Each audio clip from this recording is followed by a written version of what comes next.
안녕하십니까. 심신힐링 컨설턴트 이휘재입니다. 오늘은 인생이막의 재구성 13번째 이야기로 전문가들에게 무료 심리 상담을 받을 수 있는 무료 심리 상담센터와 상담 비밀, 상담 내용의 비밀이 보장된다는 비밀 보장에 관련된 두 가지 말씀을 드리고자 합니다. 정부에서 운영하는 여러 가지 무료 심리 상담센터가 있는데, 첫 번째는 서울심리지원센터라고 하나는 성북구, 도봉구, 송파구, 양천구 이렇게 세 군데에 동남, 서남, 동북 심리지원센터가 있습니다. 여기는 서울시에서 위탁받아서 하는 심리지원센터로서 서울 시민의 19세 이상의 성인은 누구든지 무료로 4회기, 그 다음에 한 번 더 연계해서 총 8회기까지 심리상담을 받을 수 있는 곳입니다. 동시에 심리검사도 진행을 하기도 합니다. 또 근로복지넷의 근로자 지원 프로그램이란 EAP 프로그램의 일환으로서 심리상담 프로그램이 제공되고 있습니다. 이 프로그램은 300인 이하의 중소기업 임직원들에게 무료로 상담이 진행되는 프로그램으로서 7회의 무료 상담이 진행되고 있습니다. 그래서 4대 보험을 내시는 모든 분들은, 300인 이하의 중소기업에 있는 분들은 근로복지넷 홈페이지에 들어가서 근로자 지원 프로그램에 들어가면 심리상담사들의 리스트가 있으니까 그분들의 경력이나 이런 내용을 보고 신청을 하게 되면 무료 심리 상담을 받을 수 있게 되어 있습니다. 또한 건강가정지원센터로 각 구에 위치하고 있는 이 센터에서는 가족 상담, 부부 상담, 부모 자녀 상담 등을 위주로 하는 무료 건강가정지원센터가 있습니다. 여기서 심리상담과 심리검사를 받을 수 있습니다. 또 정신질환의 예방, 치료, 정신질환자의 재활로 국민의 정신건강 증진을 도모하는 각 구에 위치한 정신건강복지센터도 있습니다. 그리고 청소년과 청소년의 부모에 대한 상담 및 복지를 지원해주는 청소년 상담 복지센터가 전국적으로 위치하고 있고요.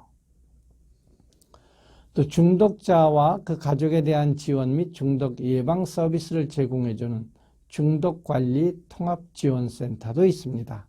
여기서는 알코올 중독, 도박, 인터넷, 마약 및 기타 중독에 대한 통합지원센터로서 심리상담이 제공되고 있습니다. 그리고 한국가족상담센터에서는 가정폭력, 성폭력 등을 통합해서 상담을 진행해주는 통합상담소입니다. 이외에 이제 사설상담센터들이 있는데요. 정부에서 지원하는 이런 무료 심리상담센터는 상담회기에 제한이 있을 수가 있습니다. 그래서 상담을 받아보신 후에 좀 더 상담이 필요할 경우에는 개인 사설상담센터를 이용하는 것도 하나의 방법이 될 수 있습니다. 일반적으로 심리상담을 받고 싶지만 어디서 받아야 할지도 모르겠고 또 경제적인 부담 때문에 고민하고 계신 분이 있을 수 있습니다.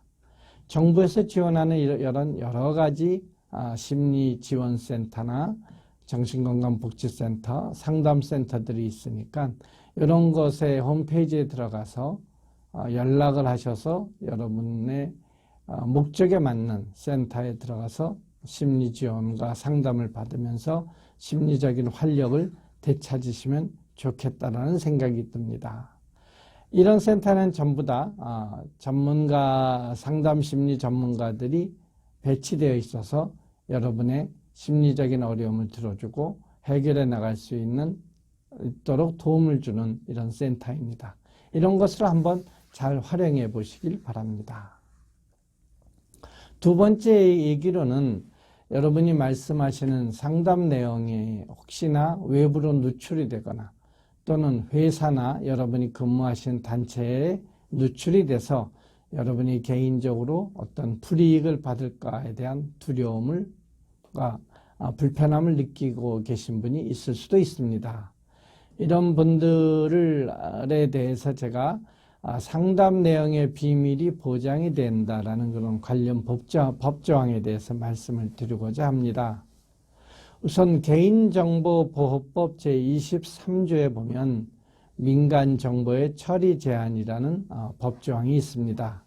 여기서는 어떤 내용이 있냐면 개인정보 처리자는 사상, 신념, 노동조합, 정당의 가입, 탈퇴, 정치적 견해, 건강, 성생활 등에 관한 정보, 그 밖에 정보 주체의 사생활을 현저히 침해할 우려가 있는 개인정보로서 대통령령으로 정하는 정보를 처리하여서는 아니 된다라고 민간정보의 처리 제한이 있습니다. 여기서 건강이라는 분야가 상담과 관련되어 있는 분야이기 때문에 여러분의 상담 내용은 개인정보보호법에 의해서 보호가 되고 있습니다.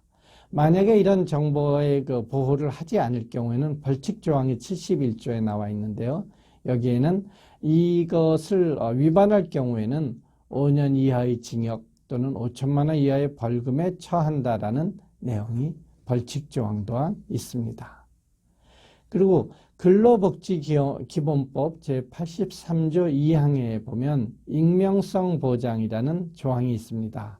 여기에는 근로자 지원 프로그램의 참여자는 그 조치를 시행하는 과정에서 대통령령이 정하는 경우를 제외하고는 근로자의 비밀이 침해받지 않도록 익명성을 보장하여야 한다라고 나와 있습니다. 저희가 근로복지공단 근로복지내 상담을 하면서도 상담 내용을 기록하는 데 있어서 여러분의 이름은 절대 노출이 되지 않고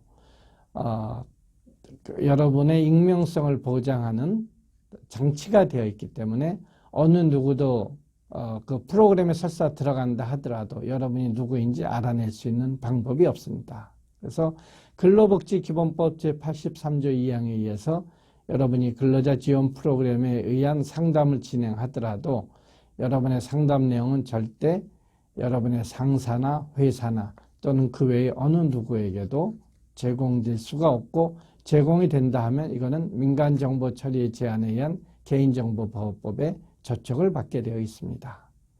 또 의료법 제19조에 보면 비밀 누설 금지 조항이 있는데 의료인은 이 법이나 다른 법령에 특별히 규정된 경우 외에는 의료조산 또는 간호를 하면서 알게 된 다른 사람의 비밀을 누설하거나 발표하지 못한다고 나와 있습니다.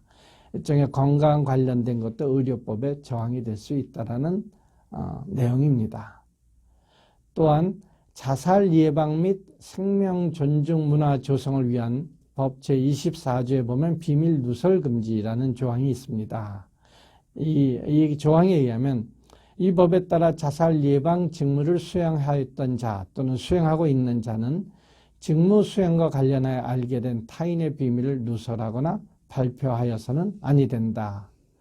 여러분이 여러분에 대한 어떤 생명 존중 문화 조성을 위한 법들이 비밀 누설 금지에 대한 법들이 있기 때문에 여러분의 상담 내용은 절대적으로 법으로 보호가 되어 있고 그것을 어길 경우에는 법적 조치를 받게 되어 있습니다.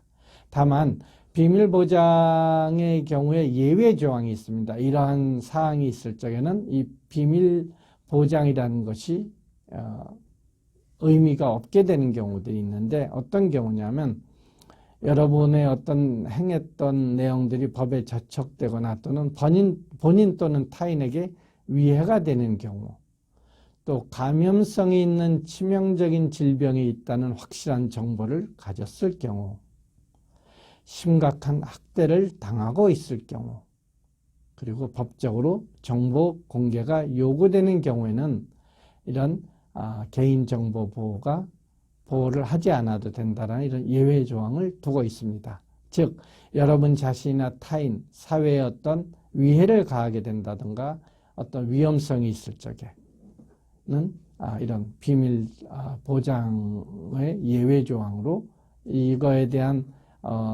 조치를 취할 수 있는 그런 내용으로 구성이 되어 있고 여러분과 사회와 또 타인을 보호하기 위한 하나의 내용으로 이런 예외 조항을 두고 있습니다. 오늘 저는 무료 심리상담센터와 상담 내용이 비밀이 보장된다라는 내용에 대해서 말씀을 드렸습니다. 그래서 여러분이 만약 심리적으로 어려움을 겪고 있으시다면 이런 무료 심리상담센터를 활용해 보시고, 또 여러분의 상담 내용이 혹시나 노출될까 봐 걱정하시는 분이 있다면 제가 말씀드렸던 이런 관련 법조항에 의해서 여러분의 상담 내용은 비밀이 완벽하게 보호된다는 내용을 한번 인식하시고 편안하게 상담의 문을 두들겨 보시길 바랍니다.